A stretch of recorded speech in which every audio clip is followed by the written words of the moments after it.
आदर्श शिक्षण समिति बाड़मेर द्वारा संचालित ई शिक्षण में आपका हार्दिक स्वागत अभिनंदन। कक्षा तृतीया, विषय नैतिक शिक्षा, अध्याय 24 ध्रुव का संकल्प, भाग 1। आज हम ध्रुव के बारे में पढ़ेंगे। एक राजा थे उत्तानपाद, उनके 2 रानियां थी। एक का नाम था सुनीति, दूसरी का नाम सुरुचि। सुनीति के पुत्र का नाम ध्रुव था और सुरुचि के पुत्र का नाम उत्तम। सुनीति का स्वभाव सरल था और सुरुचि का कुटिल। इसी प्रकार राजा का झुकाव सुरुचि की ओर विशेष था, इसलिए सुरुचि को घमंड हो गया। दोनों बालक अभी छोटे थे, लेकिन सुरुचि चाहती थी कि उसका बेटा उत्तम बड़ा होकर राजा बने। यानी इस प्रकार का उसके मन के अंदर घमंड आ गया कि मेरा बालक ही बड़ा होकर के राजा बने। और ध्रुव के बारे में उसमें ऐसा विचार, मतलब तिरस्कार का भाव उसके मन के अंदर आ जाता है। एक दिन की बात है, राजा उत्तानपाद अपने सिंहासन पर, यानी जो सिंहासन लगा हुआ है उस पर राजा स्वयं बैठे हैं। सुरुचि भी वहीं थी। तभी ध्रुव और उत्तम दोनों ही बालक, दोनों ही भाई लगने वाले वहां आते हैं। और माता पिता की गोद में खेलने का हर बालक को अच्छा लगता है।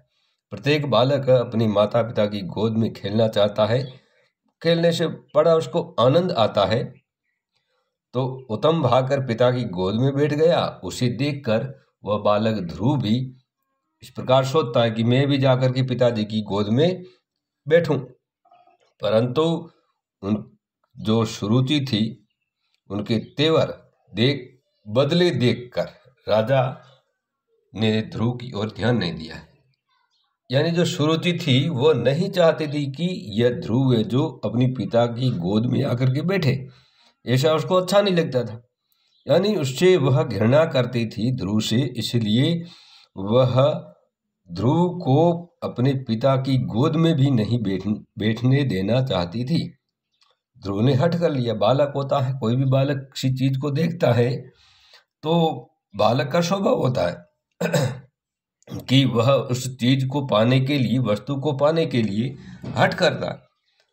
तो सुरुचि ने उसे झिड़क कर कहा, यानी एक प्रकार से इसका झटकते हुए उसको कहती है,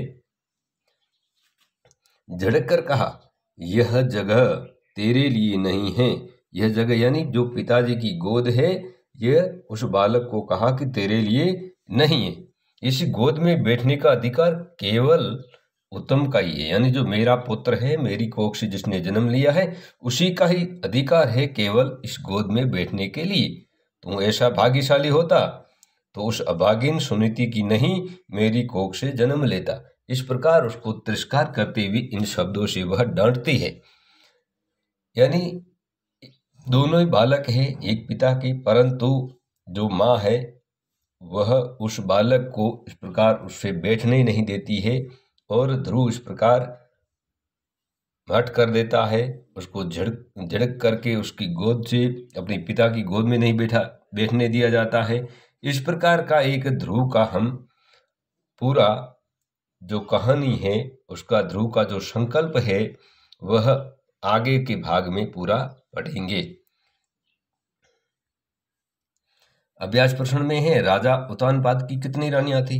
उत्तानपाद की 2 रानियां थी, जिनका नाम था, एक का नाम था सुनीति, दूसरी का नाम था सुरुचि। और सुरुचि के जो पुत्र हुए उनका नाम ध्रुव था, और सुरुचि के पुत्र का नाम उत्तम, और सुनीति का स्वभाव सुनीति के हुए ध्रुव। फिर ध्रुव के माता पिता का नाम क्या था? ध्रुव के पिता का नाम राजा उत्तानपाद था और माता का नाम सुनीति था।